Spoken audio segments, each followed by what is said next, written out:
Hi friends, అందరూ ఎలా ఉన్నారు? గోధుమ పిండితో బిస్కెట్లు తయారు చేశాను. ఎలా తయారు చేశానో ఏంటో రండి చూడండి. ఫస్ట్ మనం పంచదార పౌడర్ చేసుకొని పెట్టుకోవాలి. 2 కప్పులైతే నేను గోధుమ పిండి వేసాను. మీ ఇష్టం, చక్కెర ఎక్కువ వేసుకోవచ్చు, తక్కువ వేసుకోవచ్చు. నేను ఒక గ్లాస్ వేసాను చక్కెర పౌడర్. కొంచెంగా బేకింగ్ పౌడర్ వేసాను. కొంచెంగా సాల్ట్ వేసాను. అరకప్పు ఏమో నెయ్యి వేసాను. ఇవన్నీ వేసుకొని బాగా కలుపుకోవాలి. సాఫ్ట్గా వస్తుంది.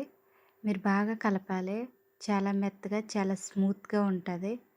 చూడండి, ఇది ఎవరైనా తినొచ్చు. బిస్కెట్లు గోధుమ పిండి బిస్కెట్లు కాబట్టి ఎవరైనా తినొచ్చు. నేను సీనీకి కొంచెం అంత నెయ్యి రాసాను.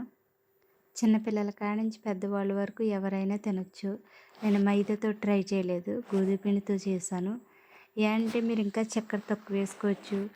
చక్కెర తిన్నోళ్ళు అయితే లైట్గా వేసుకోవచ్చు. తినేవాళ్ళు అయితే ఒక గ్లాస్ వేసుకోవచ్చు.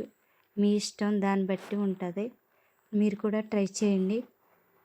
అదిగో బిస్కెట్లు కట్ చేసేసాను, పెట్టేసాను. నేను ఎలా పెడుతున్నానంటే చూడండి. సందమామలు కూడా చేశాను చూడండి. ఇవన్నీ మనం రెడీ పెట్టేసుకొని మనం పిరన్లో పెట్టేయచ్చు. కొంచెంగా కలర్ వచ్చేటప్పటికి అయిపోయినట్టే. అయిపోయినాయి రండి చూద్దరు కానీ, తిందురు కానీ మీరు కూడా. నా గోధుమ పిండి బిస్కెట్లు ఎలా ఉన్నాయో చెప్పండి ఫ్రెండ్స్. నా వీడియో నచ్చితే లైక్ చేయండి, షేర్ చేయండి, కామెంట్ పెట్టండి. నా ఛానల్ ఫస్ట్ టైం చూస్తుంటే కనుక సబ్స్క్రైబ్ చేసుకోండి. Okay friends, bye, thank you.